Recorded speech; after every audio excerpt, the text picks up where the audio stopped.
Bonjour à tous, bonjour à toutes. Bon, aujourd'hui, petit exercice sur les mesures principales, le cosinus, les sinus, enfin voilà, encore de la trigonométrie.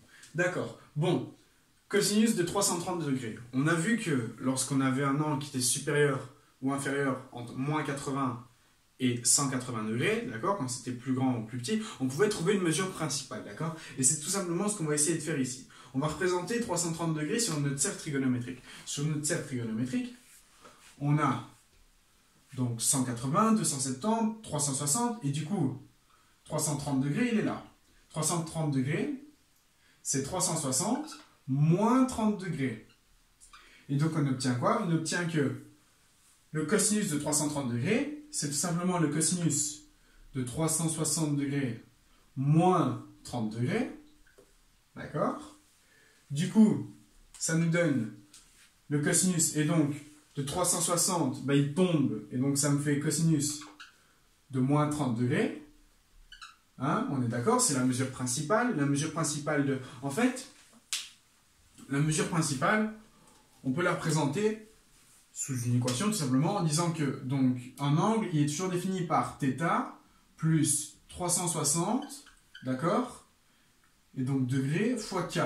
Et donc dans notre cas, on avait 330, pardon. Bah, 360, bah, c'est moins 30 degrés, plus, et donc 360 degrés, multiplié par 1, d'accord. Si je fais ce calcul, j'obtiens bien 330 degrés. Et donc, on a que la mesure principale de 330 degrés, c'est tout simplement moins 30 degrés. Du coup, mesure principale de 330 degrés, moins 30 degrés. Et donc, j'ai qu'à calculer le cosinus de moins 30 degrés. On a vu que le cosinus, d'accord, de A, ou de θ, n'importe, c'était le cosinus de moins θ. Du coup, si j'ai cosinus de moins 30, en fait, j'ai le cosinus de 30. Le cosinus de 30, comment on le représente? On prend la moitié d'un triangle équilatéral. Là, on a 1, demi. Là, on a 1. Là, on a racine de 3 sur 2. Et donc, le cosinus de 30 degrés, c'est tout simplement la racine de 3 sur 2. Parce que je prends ce côté-là, d'accord? Voilà, voilà. Donc, ça, c'est pour cosinus de 330 degrés, ok? Voilà. Et donc, on obtient que le cosinus de 330 degrés, c'est la racine de 3 sur 2. Est-ce que c'est plausible? Donc, dans notre cercle trigonométrique, 330 degrés, on est dans le quatrième cadran. Et quatrième cadran, le cosinus est positif. Du coup, c'est totalement plausible, d'accord? Il faut toujours vérifier votre réponse à la fin pour voir si vous avez le bon signe à l'aide des cadrans. Alors maintenant, sinus de 1745. 1745, on va essayer de définir 1745 par un nombre plus 360 fois quelque chose. Donc, on va calculer le multiple de 360. On a 360, 720, 1080, ok, après on a 1440, après on a 1800, voilà. Et donc nous on est à 1745. On voit que 1745 c'est entre 1800 et 1440, ok. Et donc, ça c'est une fois, deux fois, trois fois, quatre fois, cinq fois. Du coup on a 1800 qui est égal à 5 fois 360. Et donc on va écrire, on obtient que 1745, c'est égal, et donc, à 1800, plus, et donc, plus, ben, un nombre négatif, parce qu'on est en dessous, et donc, entre 1800 et 1745, on a 55, donc moins 55. D'accord?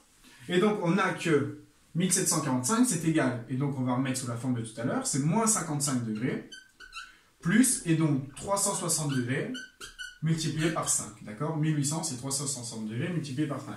Et donc, on a, pour mesure principale, d'accord, de notre angle de 1745 degrés, on a mesure principale de moins 55. Ok.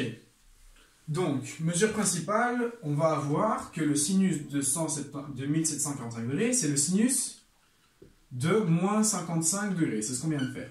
Et donc, on sait que le sinus de moins un angle, c'est moins le sinus de l'angle. Donc, moins un sinus de 55 degrés. Ça, on le fait à la calculette. Hop là, j'allume. Sinus de 55 qui est égal à 0,819. Donc, on va dire 0,82. Et donc, on prend moins 0,82. D'accord? Et donc, alors, à ce moment-là, on va vérifier si notre solution est plausible. Donc, moins 55 degrés, on a notre cercle trigonométrique. on est en négatif, on est en dessous, on est là. Et donc ici, notre sinus est bien négatif, du coup, c'est totalement plausible. Donc moins 0,82. Ok, maintenant, tangente de 1200. 1200, 1200, 1200. On va essayer de trouver la mesure principale. D'accord? Donc on avait les multiples, 360, 720, 1080, hop là. 1200, pardon, c'est tout près de 1080, d'accord? 120, il faut savoir que c'est 1200, pardon, il faut savoir que c'est 120 plus 1080. Donc, on a 1200 qui est égal à 120 plus, et donc 3 fois 360. Et donc, mesure principale de 1200, c'est 120. Alors, on va tout simplement calculer la tangente de 120. Donc, tangente de 120. On va essayer de ramener, d'accord, la tangente de 120 au premier quadrant. Donc, on est au deuxième quadrant ici. D'accord, on a 120. On sait qu'on a 180 moins 60. D'accord? Ici, on a 180 moins 60. C'est l'angle de 120 degrés. Et donc, si je veux la tangente, je dois prolonger par là. D'accord? Et je vais tout simplement avoir quoi? Je vais avoir ici, moins 60 du coup. Et donc, je vais avoir la tangente de moins 60. D'accord? Ici. La tangente de 120 degrés, c'est la tangente de moins 60. Et la tangente de moins 60, donc on a tangente de moins 60. D'accord? Tangente de moins 60, c'est la tangente de 60, mais en négatif, d'accord? C'est la même distance, mais en négatif. Du coup, tangente de moins 60, c'est moins la tangente de 60. Et donc, moins la tangente de 60, on prend notre calculatrice, d'accord? Tangente de 60 est égale à la racine de 3, et donc je prends moins la racine de 3. Et donc, on a tangente de 1200 qui est égale à moins la racine de 3. Voilà, voilà. Dernier petit exercice, cotangente de 210. Bon, 210, on va essayer de le remettre en moins 180 et 180. 210, c'est quoi? 210, c'est donc plus 360, d'accord, fois quelque chose.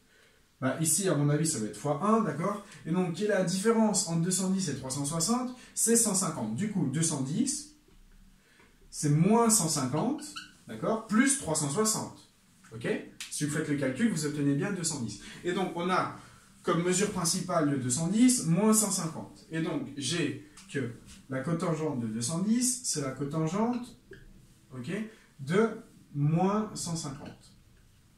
Donc, vous prenez votre cercle, hop là, vous prenez un angle de 150 degrés, donc ça veut dire que là, vous avez 30, d'accord? Vous avez 180 moins 30, donc 150, et donc votre cotangente, elle arrive ici, ok? Et donc, elle est là. Donc, c'est en négatif, c'est la même tangente que si vous aviez l'angle là, donc 30 degrés ici, d'accord? C'est la même distance là, et donc on obtient que, cotangente de moins 150, d'accord? C'est là. C'est la cotangente de 30.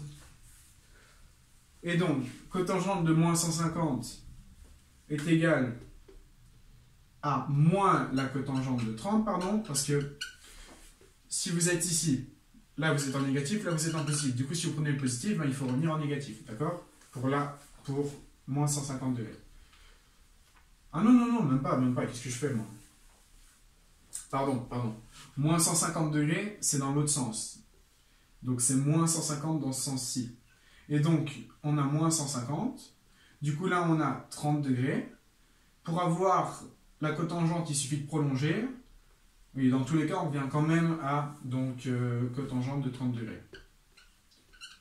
D'accord? Donc, on a 150 là, on a 30 degrés là. On prolonge pour aller à la cotangente. Du coup, on a 30 degrés ici. Et donc, je vais calculer la cotangente de 30 degrés. Cotangente de 30 degrés, c'est égal. Et donc, moi, je dis racine de 3. Donc, ça va être 1 divisé par la tangente, et donc de 30. Et ça nous fait la racine de 3. Voilà. Et donc, on a cotangente de 30 qui est égale à la racine de 3. Et donc, cotangente de 210 degrés, c'est la cotangente de moins 150, donc on met en valeur principale. On fait nos petites manipulations, d'accord? Cotangente de 30 degrés, et donc c'est la racine de 3. Donc ici, on aurait pu le faire à l'aide de la vidéo précédente. On va obtenir que la cotangente, et donc on a moins 150, on passe de 30. Donc moins 150, c'est... Vous savez quoi, laissez tomber, j'ai pas envie de le faire. Juste vous prenez votre cercle, vous essayez de regarder en prolongeant et tout, et vous obtenez vos valeurs. Voilà, donc ça c'est comment on fait cosinus, sinus, tangente des angles super grands comme ça. Il suffit juste de remettre en valeur principale avec des multiples de 360, et puis vous faites à la calculette.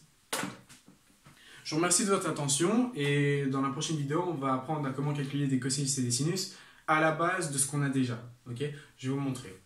Voilà.